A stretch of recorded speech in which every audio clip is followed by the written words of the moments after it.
వైకాపా రక్త చరిత్ర సీరియల్ కొనసాగుతూనే ఉంది. హత్యలు చేయడం, నాటకాలు ఆడడం, రాజకీయ రంగు పులమడం, ఎదుటివారి మీద తోయడం జగన్ రెడ్డి పార్టీకి ఉగ్గుతో పెట్టిన విద్య. నాడు వైఎస్ వివేకానంద రెడ్డిని హత్య చేసి గుండెపోటు అని, బాత్రూంలో కాలు జారి పడి చనిపోయాడని, ప్రత్యర్థులు చంపారని, నారాసుర రక్త చరిత్ర అని ఎన్ని రకాలుగా జగన్ రెడ్డి ముఠా మాట్లాడిందో ప్రజలందరూ విన్నారు, గమనించారు, చూశారు. ఆఖరికి ఎవరి హస్తం ఉందని చెప్పి తేలిందో కూడా ప్రజలు గమనించారు. వాళ్లే ఆయన్ని దారుణంగా చంపి రక్తాన్ని తుడిచేసి తమకు సంబంధించిన ఆసుపత్రులు కుట్లు వేపించి కూతురికి కూడా కనపడనివ్వకుండా బాడీని దాచే ప్రయత్నం చేసి అనుమానంతో ఆమె పరిశీలిస్తే గొడ్డల వేట్లు బయటపడి ఆమె కేసు పెడితే లోతైన విచారణ జరిగిన తర్వాత వైఎస్ వివేక హత్య వెనక ఉన్న అసలు సూత్రధారులు, పాత్రధారులు బయటపడ్డారు. ఆ ఇన్వెస్టిగేషన్ జరుగుతూ ఉంది, సాగుతూ ఉంది, నడుస్తూ ఉంది. ఆ కేసు ఎవరి ప్రమేయం ఉంటే ఆ కేసు ఎన్నాళ్ళు సాగిందో, కొనసాగుతా ఉందో, నత్తనాడుగా సాగుతా ఉందో ప్రజలందరికీ తెలుసు. అదే తరహాలో జగన్మోహన్ రెడ్డి మేనమామ రవీంద్రనాథ్ రెడ్డి భార్య పేరట, కొడుకు పేరట ఉన్న ఆస్తి పత్రాలు, ఒరిజినల్ పత్రాలు, సుమారుగా రిజిస్ట్రేషన్ వాల్యూ 150 కోట్ల రూపాయలు విలువ చేసే పత్రాలు పెద్ద దస్తగిరి ఇంట్లో దొరికినాయి. రవీంద్రనాథ్ రెడ్డి కుటుంబానికి బెనామీ పెద్ద దస్తగిరి అన్న ప్రచారం జరిగింది. ప్రజలకు, అక్కడ స్థానిక ప్రజలకు బాగా తెలుసు. ఆ లావాదేవీల గొడవల్లోనే పెద్ద దస్తగిరిని అడ్డు తొలగించుకున్నారు ఆ కుటుంబం, ఆ పార్టీ. దాన్ని కూడా రాజకీయ రంగు పులిమే ప్రయత్నం చేశారు. బెడిసి కొట్టింది.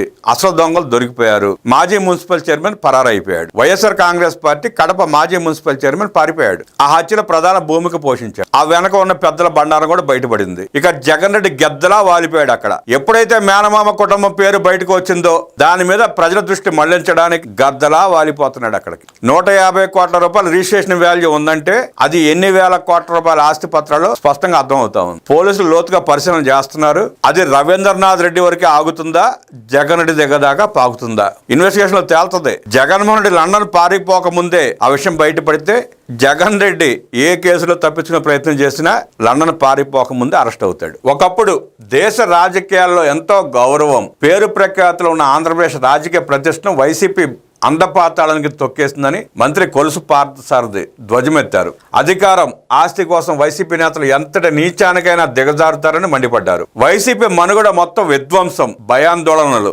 హత్యలు అనే 3 రెక్కల మీద సాగుతోందని విమర్శించారు. వైసీపీ పార్టీ గుర్తు ఫ్యాన్. ఆ ఫ్యాన్ కి 3 రెక్కలు ఉంటాయి. ఆ 3 రెక్కల గురించి మంత్రి పార్థసారథి గారు చక్కగా వివరించారు. ఒక రెక్క విధ్వంసం, రెండో రెక్క భయాందోళనలు, మూడో రెక్క హత్యలు. విధ్వంసం, భయాందోళనలు, హత్యలు. ఆ 3 రెక్కల మీదే వైఎస్ఆర్ కాంగ్రెస్ పార్టీ గుర్తు ఫ్యాన్ తిరుగుతా ఉంది. ఆ 3టిని కేంద్రీకృతం చేసి వైఎస్ జగన్మోహన్ రెడ్డి రాజకీయాలు చేస్తున్నాడు. అధికారం సంపాదించేది ప్రజలకు సేవ చేయడానికి కాదు, రాష్ట్ర అభివృద్ధి చేయడానికి కాదు, దోచుకోవడానికి, దాచుకోవడానికి, ఉన్న కేసులు మాఫీ చేపించుకునే ప్రయత్నం చేయడానికి. అది జగన్మోహన్ రెడ్డి రాజకీయ చరిత్ర. నాటి వివేక హత్య నుంచి నేటి దస్తగిరి హత్య వరకు ఆ పార్టీ వ్యవహరిస్తున్న తీరు ఒకే రకంగా ఉంది. ఆనాడు చేసిన ప్రయత్నాలే ఈనాడు కూడా చేశారు వాళ్ళు. వివేక గుండెపోటుతో చనిపోయాడని నమ్మించే ప్రయత్నం చేసి ఆపై సానుభూతి కోసం నాటకాలు ఆడారు. దస్తగిరి మరణాన్ని కూడా గంజాయి బ్యాచ్ గొడవగా చిత్రీకరించి పక్కదారి పట్టించేందుకు వైసీపీ విశ్వ ప్రయత్నం చేసింది. హంతకులే కుటుంబ సభ్యుల దగ్గరికి వెళ్లి మొసలి కన్నీరు కాచటం హేయమైన చర్య అని చెప్పి మండిపడ్డారు మంత్రి.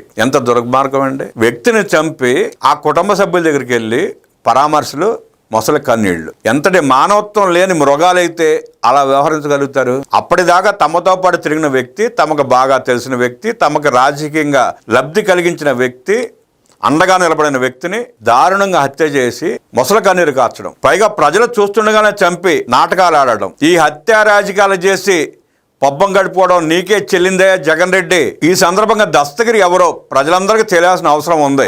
దస్తగిరి అవినాష్ రెడ్డికి, రవీంద్రనాథ్ రెడ్డికి ఎంత ప్రధానమైన శిష్యుడో, ప్రధాన అనుచరుడో, ఆ దస్తగిరిని రాజకీయంగా ఎలా వాడుకున్నారో వాళ్ళిద్దరూ ప్రజలందరికీ తెలియాలి. దస్తగిరి ఎంత నమ్మకస్తుడైతే ఆ నేతలకి బినామీగా ఉంటాడు.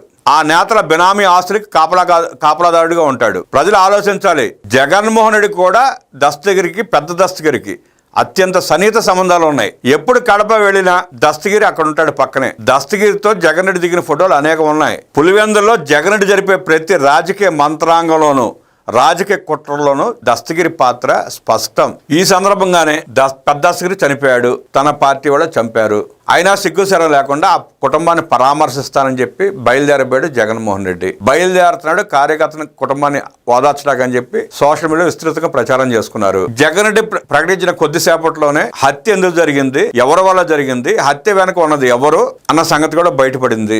ఆఖరికి ఇది నాకే చుట్టుకుంటుంది, అక్కడికి వెళ్ళి పరామర్శిస్తే నా చొక్కా పట్టుకుని గుంజి గుద్దుతారన్న భయంతో ఆ ఓదార్పుని పరామర్శని విరమించుకున్నాడు. మడమ తిప్పేశాడు. అక్కడ కూడా పోనీ అక్కడికి వెళ్ళి ఆ కుటుంబాన్ని ఓదార్చి నా మేనమామ ఉన్నా నా తమ్ముడు ఉన్నా పెద్ద దస్తగిరికి జరిగిన అన్యాయాన్ని నేను చూస్తూ ఊరుకోను, వాళ్ళని కూడా కడిగి పారేస్తానని ఒక మాట అని ఉంటే ప్రజలకు కొంత నమ్మకం ఏర్పడేది. ఆ పని చేయలే. అక్కడికి వెళ్ళి ఆ మాటలు మాట్లాడితే అవినాష్ రెడ్డి ఏం చేస్తాడో అన్న భయంతో గప్చిప్ సాంబార్ బుడ్డి మడం తిప్పి పారిపోయాడు జగన్ రెడ్డి. వైసీపీ రాజకీయ పార్టీ కాదు, హత్య రాజకీయాలకి, దుర్మార్గాలకి, దోపిడీలకి ఒక రాజకీయ డెన్ మాత్రమే. ఆ డెన్ అధ్యక్షులు జగన్మోహన్ రెడ్డి అయితే ఆ డెన్ లో కుట్రలకి, కుతంత్రాలకి, మరణాలకి, హత్యలకి పథకరచన చేసేది ఈ నాయకులందరూ. ప్రజల కోసం రాజకీయ పార్టీ పెట్ల జగన్ రెడ్డి తన దొంగల మఠా చేత దోపిడీలు చేపించడానికి, మారణ హోమాలు చేపించడానికి, హత్యలు చేపించడానికి, తద్వారా ఆస్తులు లూటీ చేయడానికి, రాష్ట్రాన్ని దోచుకోవడానికి, పాత కేసులు కొత్త కేసులు రూపు మాపుకోవడానికే అధికారాన్ని చేపట్టే ప్రయత్నం చేస్తున్నాడు జగన్ రెడ్డి. గత 5 ఏళ్ళు అదే చేశాడు. ఒక్క ఛాన్స్ ప్లీజ్ అని బతిమలాడి కాళ్ళు పట్టుకుని నెత్తిన చేతులు పెట్టి ముఖ్యమంత్రి రాష్ట్రాన్ని ఎలా నాశనం చేశాడో, తన కేసుల కోసం కేంద్రం చుట్టూ ఎలా తిరిగాడో ప్రజలందరూ గమనించే 11 కొదేసి చాచి కొడితే తాడేపల్లి వదిలి యలహంక పారిపోయాడు. ఓడిపోయినాక కూడా కుతంత్రాలు, కుట్రలు, హత్యలు మానలా. అధికారంలో ఉన్నా అధికారంలో లేకపోయినా దోపిడీనే జగన్ రెడ్డి విధానమని పెద్ద దస్తగిరి ద్వారా సంపాదించిన అక్రమ ఆస్తులు, బినామీ ఆస్తులు హత్యలే రుజువు చేస్తున్నాయి. పెద్ద దస్తగిరిని హత్య చేసిన వాళ్ళకి షెల్టర్ ఇచ్చింది నిత్యానంద రెడ్డి. ఆ నిత్యానంద రెడ్డి ద్వారానే ఈ హత్య చేయించారని చెప్పి స్పష్టమైంది. మరీ దారుణం ఏంటంటే దారుణాలో దారుణం. అన్నపూర్ణమ్మ ఆలయం వద్ద వృద్ధ దంపతులను బెదిరించి భూములు కబ్జా చేయడం, లాక్కోవడం. వృద్ధులను కూడా చూడాల, ముసలి వాళ్ళు అని చెప్పి కనికరం కూడా చూపిస్తలా, దౌర్జన్యంగా వాళ్ళ భూములు లాక్కున్నారు. ప్రజల ప్రాణాలు కాపాడే పోలీస్ డిపార్ట్మెంట్ సంక్షేమానికి కేటాయించిన భూమిని కూడా కబ్జా చేశారు. పీక్స్కి చేరిందంటే ఇదే పరాకాష్ట.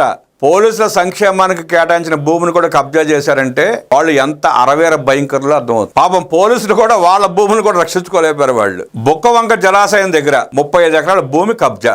రైల్వే ఉద్యోగులు ప్లాట్లు కొనుక్కుంటే వాళ్ళ ప్లాట్లు మొత్తం కబ్జా, ఆక్రమణ. ఈ అరాచకాలు, ఈ ఆక్రమణలు, ఈ భూ కబ్జాలు జగన్ రెడ్డికి తెలిసే జరిగినాయి, తెలియకుండా ఒక్కటి కూడా జరగదు. పల్లిలో ఉన్న అంగడిలో బెల్లం పోయినా జగన్ రెడ్డికి తెలియకుండా జరగదు. ఆ బెల్లంలో కూడా వాటా ఇవ్వాలి జగన్ రెడ్డికి.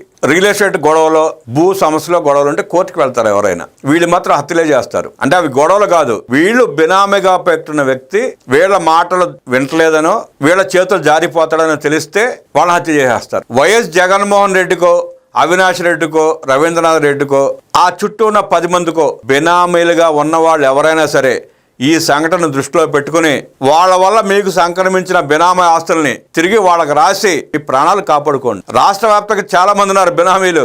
మీరు 10 కాలాల పాటు జీవించి ఉండాలంటే వారి వల్ల మీకు సంక్రమించిన బినామీ ఆస్తులను తిరిగి వాళ్ళకి రాసేసి ప్రాణాలతో బ్రతకండి. లేదంటే ఏదో రోజున పెద్ద దస్తగిరికి ఏది జరిగిందో అదే మీకు జరుగుద్ది. గత 5 ఏళ్లలో జగన్మోహన్ రెడ్డి ముఖ్యమంత్రిగా ఉండగా కడప జిల్లాలో భూ ఆక్రమణలు, కబ్జాలు, దౌర్జన్యాలు జరిగిన వాటన్నింటి మీద విచారణ జరిపి కఠినమైన చర్యలు తీసుకుంటామంటూ ప్రకటించారు మంత్రి పార్థసారథి. వైఎస్ వివేకా కేసులో ఉన్న వాళ్ళని ఎలా అయితే విచారిస్తున్నారో, ఎలా అయితే పట్టుకున్నారో, అలాగే పెద్ద దస్తగిరి హత్య కేసులు ఎంత పెద్దవాళ్ళు ఉన్నా, వారు ఏ స్థాయిలో ఉన్నవాళ్ళైనా, మాజీ ముఖ్యమంత్రి అయినా, ప్రస్తుత ఎమ్మెల్యే అయినా అందరినీ పట్టుకుని విచారించి లోపల వేస్తామంటూ ప్రకటించారు పార్థసారథి.